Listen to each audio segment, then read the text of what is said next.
सब लोग पूरा ध्यान। न्यू टॉपिक है चैप्टर नंबर 2 का validity of equations. Validity of equations इसका मीनिंग है सिंपल में कि कोई भी इक्वेशन वैलिड है या नहीं है अकॉर्डिंग टू द डायमेंशन, उस फिनोमिनन को बोलते हैं हम वैलिडिटी ऑफ इक्वेशन। जस्ट मैं सिंपल एग्जांपल से स्टार्ट करता हूं, पूरा ध्यान।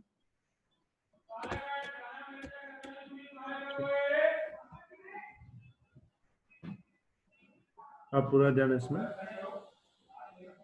जैसे कोई भी एक इक्वेशन तुम्हें दिया हो, जैसे कि फर्स्ट मैं बात करता हूं, P is equal to rho g h, और ऐसा क्वेश्चन पूछा हुआ है कि ये जो इक्वेशन है ये वैलिड है या फिर नहीं है। उसमें जो P है वो प्रेशर है, जो रो है वो डेंसिटी है, G जो है वो एक्सेलरेशन है ड्यू टू ग्रेविटी, और जो h है वो हाइट है। क्वेश्चन ये है, पूछा है कि ये इक्वेशन डायमेंशनली सही है कि नहीं है, मतलब डायमेंशनली वैलिड और नॉट। तो इसमें हम क्या करते हैं, LHS यानी लेफ्ट हैंड साइड के डायमेंशंस फाइंड करते हैं, फिर राइट हैंड साइड के डायमेंशंस फाइंड करते हैं। अगर दोनों साइड के डायमेंशंस इक्वल हो जाते हैं, दोनों साइड के डायमेंशन अगर क्या हो जाते हैं, इक्वल हो जाते हैं, तो हम बोलेंगे इक्वेशन वैलिड है। अगर दोनों साइड के डायमेंशन अनइक्वल आते हैं तो हम बोलेंगे इक्वेशन वैलिड नहीं। जैसे मैं बात करूं पहले LHS लेफ्ट हैंड साइड, तो लेफ्ट हैंड साइड में है प्रेशर, तो प्रेशर का डायमेंशन ये था M1 L-1 T-2, और फिर RHS, तो RHS में तीन चीजें मल्टीप्लाई में है, रो जी एच। जब रो क्या होता है, डेंसिटी, डेंसिटी होता है M1 L-3, जी मतलब ग्रेविटेशनल एक्सेलरेशन, वो होता है L1 T-2, और h मतलब हाइट, वो होता है L1। तो देखो m तो 1 आएगा, l कितने आएंगे, -3 +1 +1, तो ये हो जाएगा -1, और t क्या हो जाएगा -2। तो बताओ LHS RHS सेम आए कि अलग आए? सेम है। सेम है, यानी LHS इज इक्वल टू यहाँ पे कौन है, RHS है, तो हम क्या बोलेंगे, above equation is valid. Valid. अगर ये सेम नहीं आती तो हम बोलते हैं इनवैलिड। मैं एक और एग्जांपल देता हूँ, पूरा ध्यान। अनदर एग्जांपल, समझो फॉर्मूला दी हुई है F is equal to MAD/T। इसमें F मतलब फोर्स, M मतलब मास, A मतलब एक्सेलरेशन, D मतलब डिस्टेंस, T मतलब टाइम। क्लियर? अब ये इक्वेशन वैलिड है कि नहीं है, हमें वो टेस्ट करना है। पहले हम LHS की बात करते हैं। तो LHS में है फोर्स, तो फोर्स का डायमेंशन होता है M1 L1 T-2। फिर आता है RHS। RHS में क्या क्या है, M है, A है, D है, अपॉन T है। M मतलब मास, मास मतलब M1, A मतलब एक्सेलरेशन L1 T-2, D मतलब डिस्टेंस, और T का मतलब होता है टाइम। तो ये बन जाएगा, M का तो 1 ही रहेगा, L हो जाएगा 2, T हो जाएगा -3। क्यों -3? ऑलरेडी -2 है, एक और ऊपर माइनस हो जाएगा, तो -1 -2 -3 हो जाएगा। तो मुझे बताओ LHS RHS सेम है यहाँ पे? बोलो, सेम है अलग है? नो सर, अलग है, अलग हम है, बोलेंगे LHS अलग है। Is not equals to RHS, तो हम क्या लिखेंगे, RHS तो हम लिखेंगे the above equation is invalid या नॉन वैलिड। क्लियर? सबको समझ में आई बात बेटा? Everyone clear? Yes, sir. Yes. अच्छा, एक और देता हूं पूरा ध्यान। तो समझो इक्वेशन दी है, एग्जांपल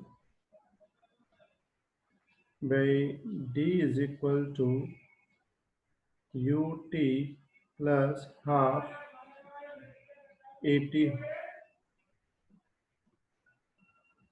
स्क्वायर। तो ये जो फॉर्मूला है ना, इसमें d का मतलब होता है डिस्प्लेसमेंट। डिस्प्लेसमेंट, u मतलब वेलोसिटी, u मतलब वेलोसिटी, t मतलब टाइम और a मतलब एक्सेलरेशन।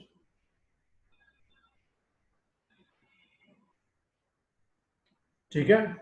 इसमें डिस्प्लेसमेंट, वेलोसिटी, टाइम और a मतलब क्या होता है? एक्सेलरेशन। पूछा है कि वैलिड है कि नहीं है। तो ध्यान से अगर देखो, इसके LHS में एक ही टर्म है, कौन सा? d। d मतलब L1। लेकिन अगर तुम RHS में देखो तो RHS में दो टर्म है। पहला टर्म जो RHS में है वो है ut।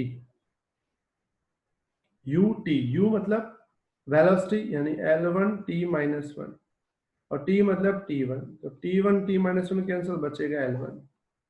फिर RHS में दूसरा भी एक टर्म है, हाफ 80 स्क्वायर। इसमें जो हाफ है वो नंबर है, नंबर कभी डायमेंशंस में नहीं आता, तो नंबर को निकाल देंगे, बचेगा a।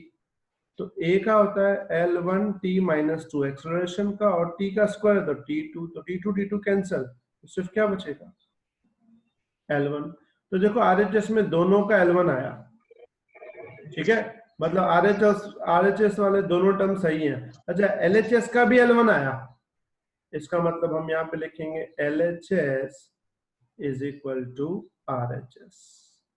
मतलब ये इक्वेशन कौन सी इक्वेशन बन जाएगी तुम्हारी? वैलिड बन जाएगी।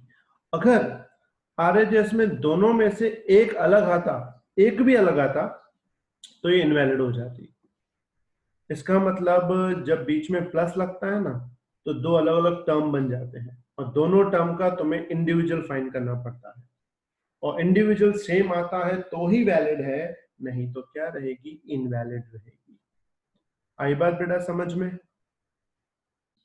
Yes, ठीक sir. है, तो ये था तुम्हारा एक वैलिडिटी ऑफ इक्वेशन, जिसमें हमें ये जानना होता है कि इक्वेशन वैलिड है कि नहीं है। उसमें तुम्हें ध्यान रखना है कि अगर किसी में दो टर्म्स हैं तो दोनों का इंडिविजुअल वैलिड होना चाहिए, और उसमें हम नंबर जो है वो सिलेक्ट नहीं करते, मतलब नंबर लिखने की जरूरत नहीं है।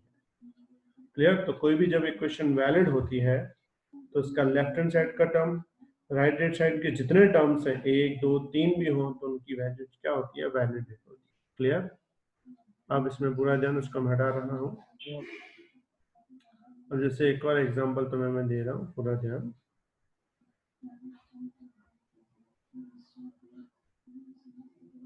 एक फॉर्मूला है भाई, half mv square plus half mv square plus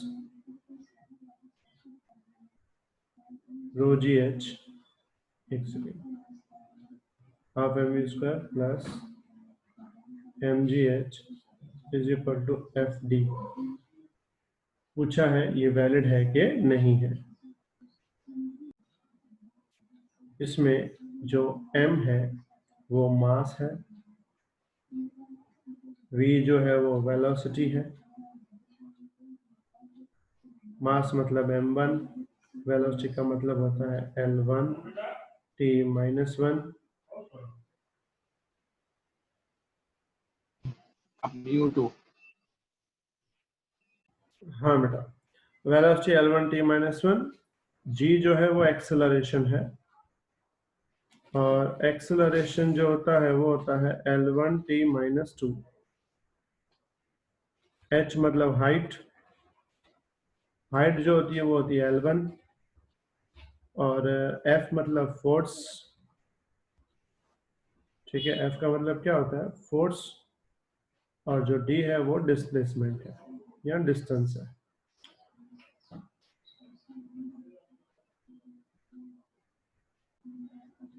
force यानी m1 l1 t-2, डिस्टेंस यानी l1।